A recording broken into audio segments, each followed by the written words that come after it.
Hi, this is Neil Berkeley, the director of Gilbert, the documentary about Gilbert Gottfried, and you're watching Mr. Media. I'm Bob Andelman, and this is a Mr. Media interview. You can see, hear, or read more than 1,000 of my previous celebrity interviews at MrMedia.com. That's MRmedia.com.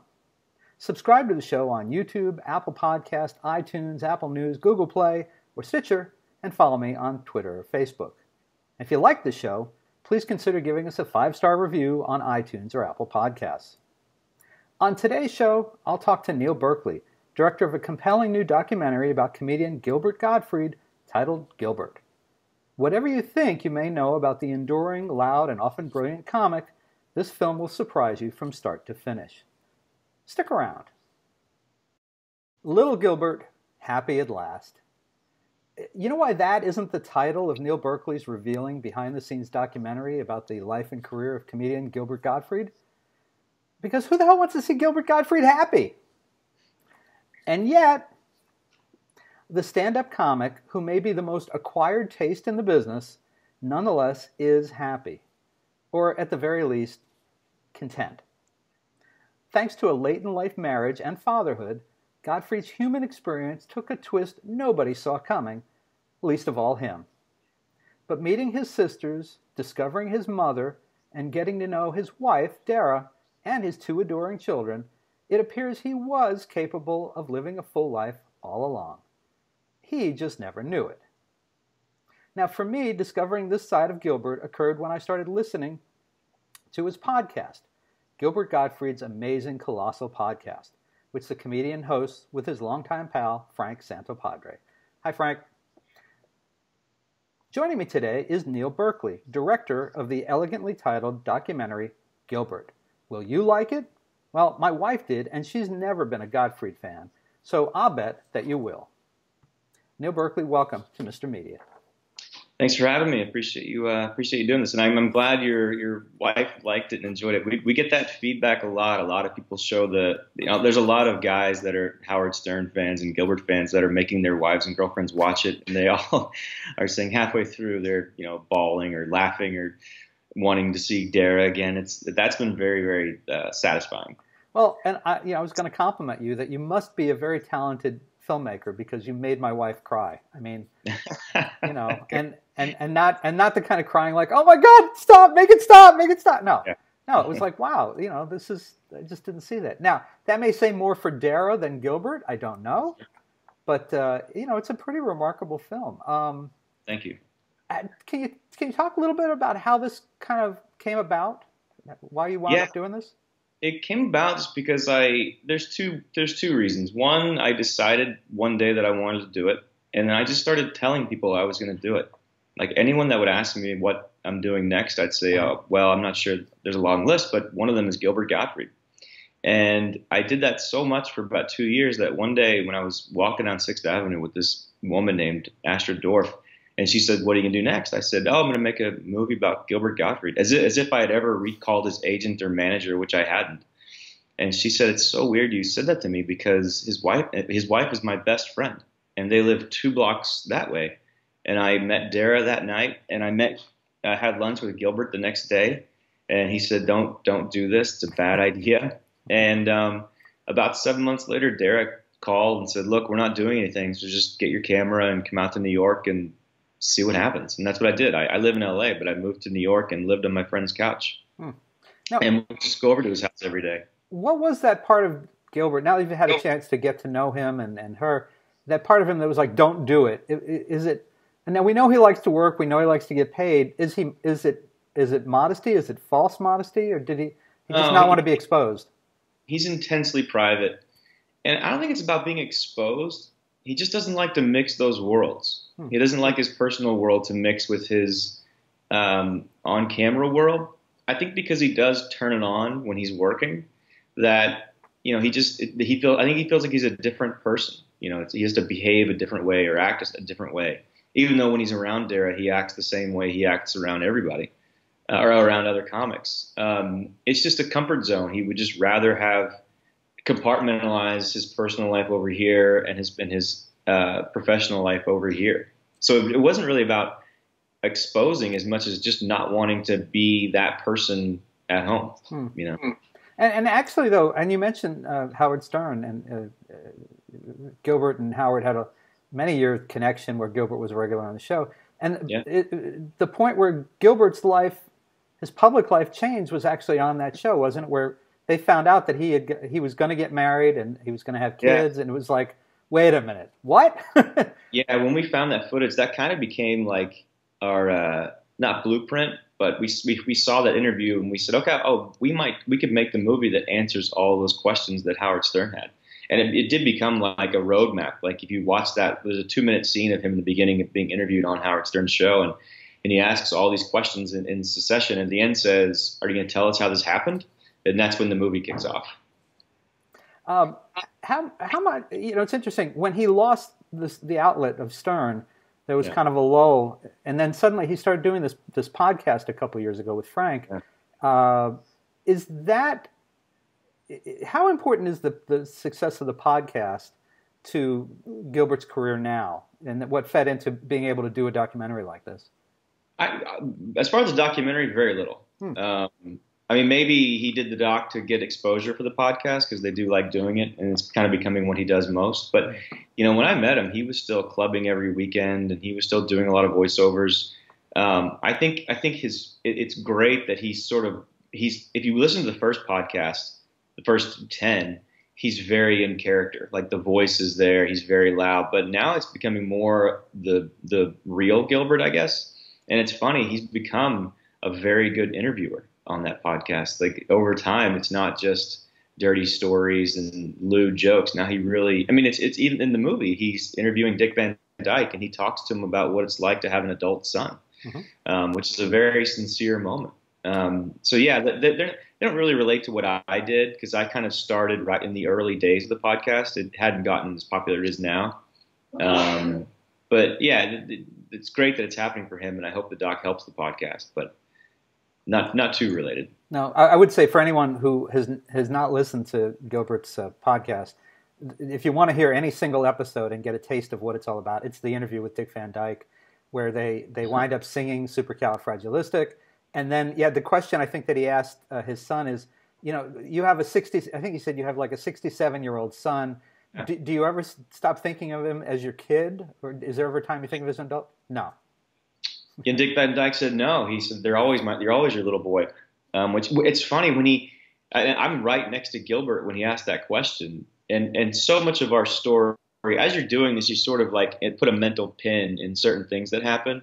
And that was certainly that I flagged that in my head as very important because here's Gilbert Gottfried, who doesn't open up asking a luminary to answer a personal question. And I thought, oh wow, that's really amazing. Yeah, it's a great moment on that show. So. And then they sing "Put on a Happy Face." That's great.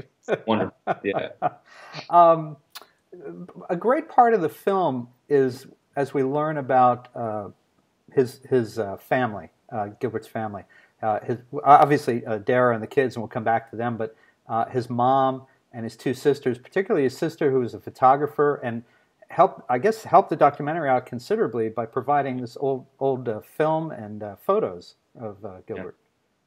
Yeah, his sister Arlene Gottfried was a very successful photographer. She's published 4 times. One of these books is about a black gospel choir in Manhattan that she joined and became a gospel singer. She has 2 books about New York, but it's the old New York of the 70s that doesn't even exist anymore, like the bombed out Lower East Side. And one day I was digging around on the internet for footage of her, or for anything of her, and I found this short film that Life magazine had done about her photography. And I saw this video of Gilbert and his mother and his grandmother, and I called Arlene and I said, Arlene, what is this footage? And she goes, oh yeah, I used to carry around a VHS camera. And I was like, I'm making a movie about your brother, right? I'm terribly sorry about the beeping. That should be gone. That's okay.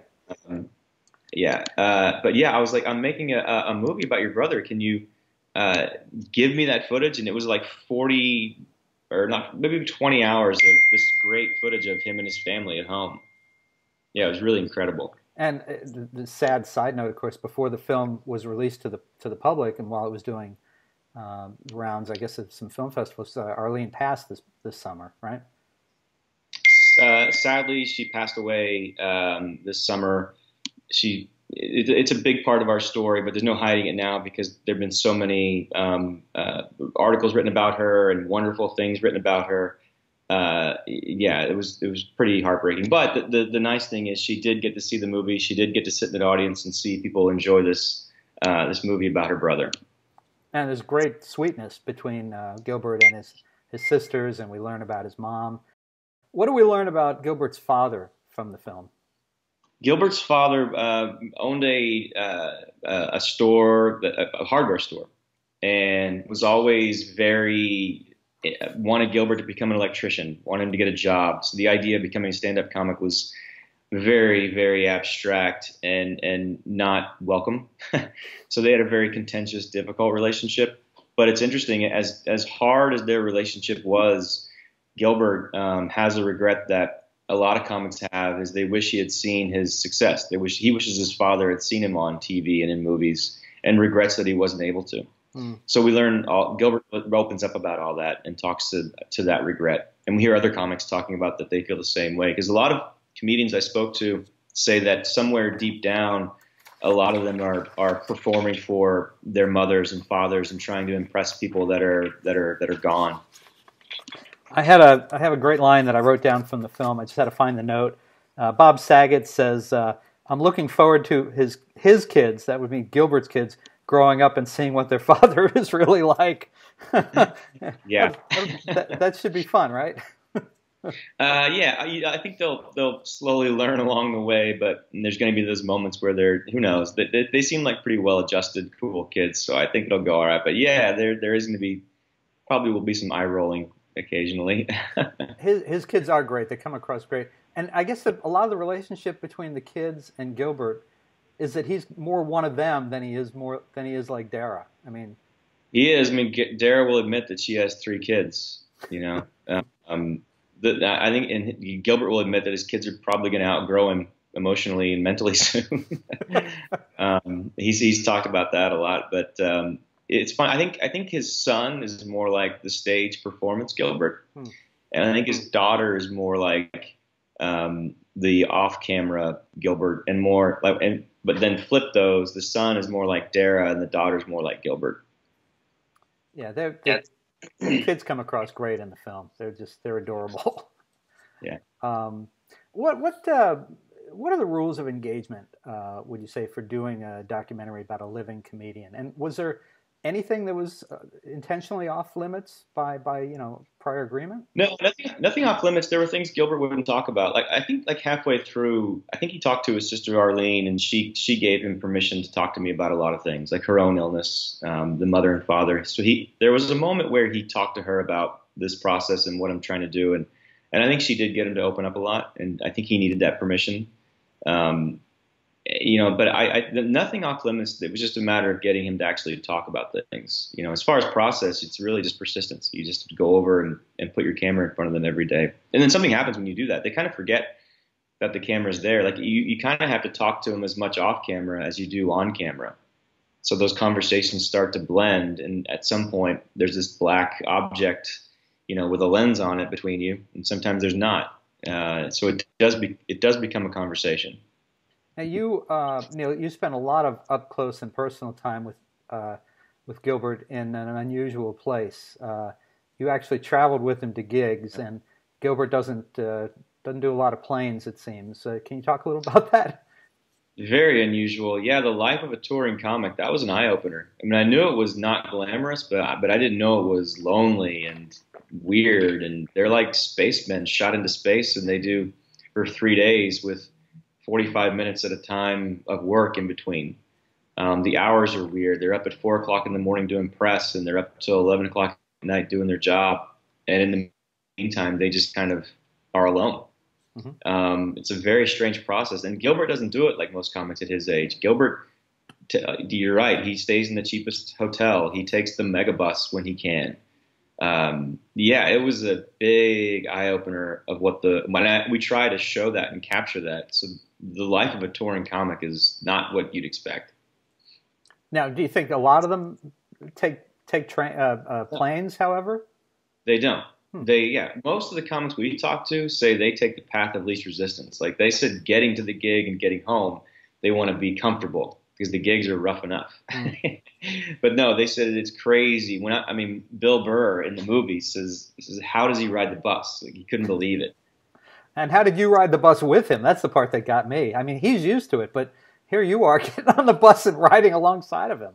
It's kind of funny. I remember when I first told Dara I wanted to travel to one of his gigs with him, she said, okay, you can go to Philadelphia this weekend, but you need to get a Megabus ticket. And I said, what? Because I don't know if the Megabus is this $8 bus that will take you anywhere on the Eastern Seaboard. And you go and you stand on the sidewalk in the exposed weather and wait for the bus to pick you up.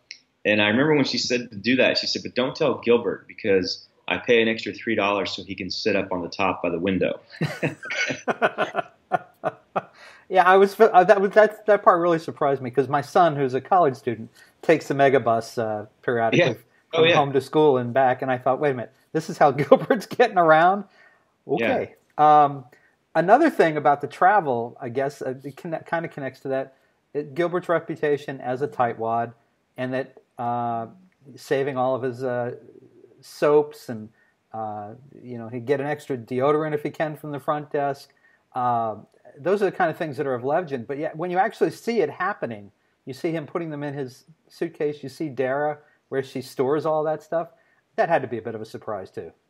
Oh yeah, I mean, all of you hear rumors of that, especially if you listen to Howard Stern. But to see it up close, like how real it is, how when he goes to a comedy club, he raids all of their soaps and asks for more when he leaves, and will take as much as you can.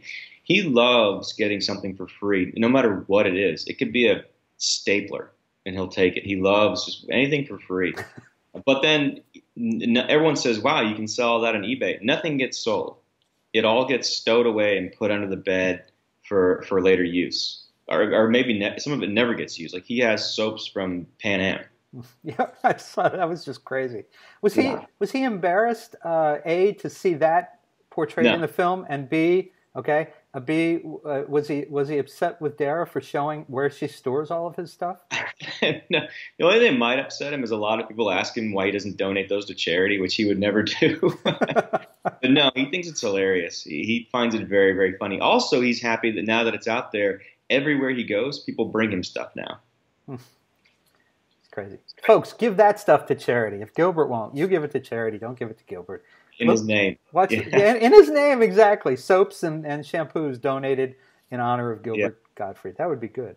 The two biggest moments of controversy in Gilbert's career, I guess, one would be that he's not on the Stern Show anymore, and you deal with the Stern Show, but don't really get to you don't really talk about why he's not on there anymore. Yeah, well, one, they didn't have time to talk to us, so we couldn't tell both sides of that story. And also talking to Gilbert about it, it's really it's not a very interesting story. I mean, Gilbert said that's just showbiz, shows change. Howard's only in the air 3 times a week, and he can get Tom Hanks. And he doesn't have as many comedians on as he used to. He has some, but not as many. And the show's just not as raucous and freewheeling as it used to be. And, Gilbert would say, if you want to tell that story, you'd have to tell the story of The Tonight Show, because I'm not on that show anymore. And you'd have to tell the story of Hollywood Squares. You'd have to tell a lot of stories about shows I'm not on anymore. People are just very close to that one, and the fan base is very devoted, so it's a little different. But he just says, things change, and that's the reality of showbiz. I mean, he was never told you can't come on anymore. Things just happen. Now, he did do Colbert just last week, I believe. Yeah. And you've gotten. It seems like you guys have been all over the media with this film. You think that's has that opened things up more? Open things in. Well, respect. I mean, has the film and the very good reception to the film, has it opened up opportunities for Gilbert to get more mainstream appearances? I hope so. I hope so. I think it's just a matter of his team forcing that to happen. I mean, Gilbert will never force it to happen, but it just seems like some young director would see him and go, oh, this guy I've loved my whole life can do other things. He's a real person. Like someone said to me the other day that it'd be great if he could get some of the roles that similar to what Alan Arkin was getting when he made his comeback, like Little Miss Sunshine, like kind of, he could not in character, but I think Gilbert has some range and a little more to offer. So hopefully someone sees this. Yeah, hopefully this exposes it. But again, it takes a lot of effort to make that happen. And I just hope his team are doing everything they can to do it. Would have been. I saw the Thor Ragnarok movie over the weekend. It would have been fun to see Gilbert in a cameo role as a comedian on its planet. People only know if they've seen the movie what I'm talking about, but or dress him up as an alien, or have him, more cartoon. He can do a lot of voices. He can do cartoon work. That's the thing, is I just hope people see it and see, wow, this guy is not one dimensional. Just two more things before we wrap up. The other controversial thing that Gilbert was involved in, of course, was his comments after the tragedy in Japan with the nuclear problem, the nuclear power plant. That was delicate in that he lost a lot of money because of that. Is that hard to deal with, something like that in a film like this? It is. Well, it's hard to tell both sides. I mean, they certainly wouldn't talk to me about it. It's difficult. It's also hard because every comedian loves him, and it does have time on its side. So things have softened. Like even some of the comics that defended him now forget that they didn't defend him in the media, which we try to show both sides of that story. And it was a little hard to do because people have a very not rosy, but time heals all wounds. Mm-hmm. If we had done these interviews when it happened, they might have gone differently. And also, it's sort of a big thing to take on. Like, we're taking on Politically Correct and Twitter, and is it okay to tell a joke? There's a lot of responsibility, so it's just really hard. We did our best, and I think we got some comedians and some people around it to say things that really help my point of view on it, because I do have a point of view, and I had a very specific take on that. Mm-hmm. But as far as telling it, I think it was hard for them to see it again, to relive it. Mm-hmm. I know his wife wasn't happy about some of the comments we put in there that were negative, and I said, they have to go in because people said it. That was the reality. Is not everyone was okay with this. But yeah, I think reliving it was tough for them. Now, one tough thing in the film is, and I just was cringing as it started, is it's near the end. Gilbert goes. I still can't believe he did this. Gilbert goes and he does a bit with St. Jude's Children's Hospital at a fundraiser for them, and you just like he's got to follow some sad, depressing thing, and you just gotta feel it's not going to go well, and I don't want to give it away too much, but do I recall that you shot this at the beginning of the project? I think it was the first week I shot. And again, like I said, you file things away that you think are going to be important. And I remember when that happened, he didn't really know me very well, but that was something that happened that it was so real. He reacted to it so, it affected him so much that he was like, I said, we should talk about this after it happened. He said, yeah, we should talk about this. And we went to another room, and we did the interview that you see throughout the whole scene, where he was saying, I'm sitting there before the show nervous because this is a cancer event for children. And then before I go on, they have this guy go on and tell this heartbreaking story about his own daughter's cancer. And Gilbert was really like, this is death. This is horrible. This can't go well. But then, of course, he goes up and does his act, and everyone is happy to laugh, and they want to laugh, and they want to be entertained. So that's the lesson. But that was a very real moment. Again, first week of shooting. And folks, if you see the movie, and I hope you will see the movie, if you decide to watch nothing else, just find this part of the film and watch it, because then you want to go, okay, I got to watch the whole rest of the movie.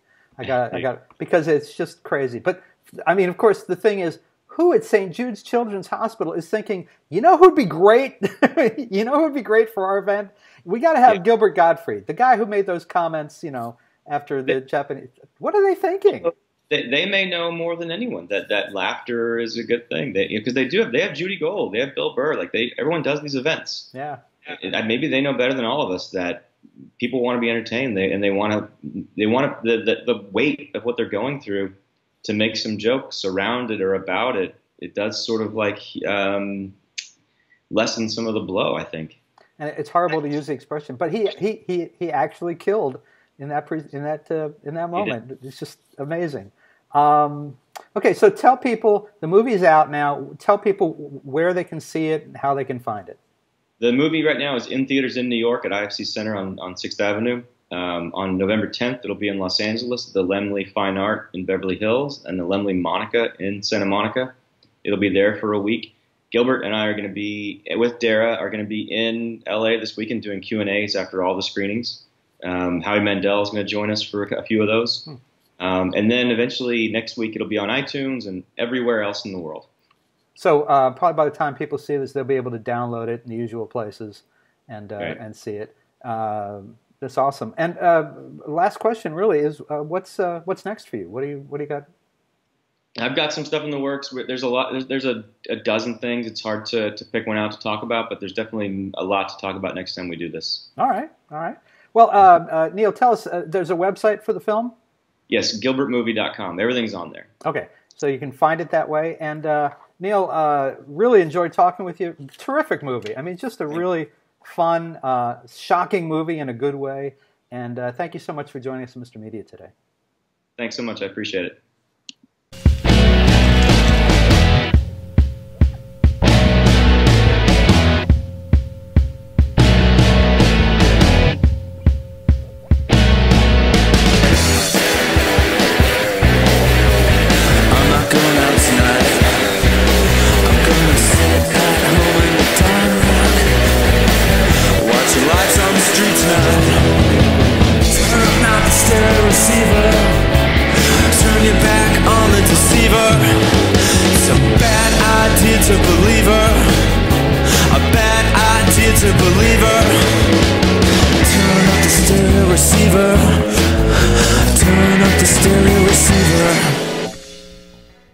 Mr. Media is recorded live before a studio audience full of stand-up comedians that love Gilbert Gottfried and don't understand why you don't too, in the new media capital of the world, St. Petersburg, Florida.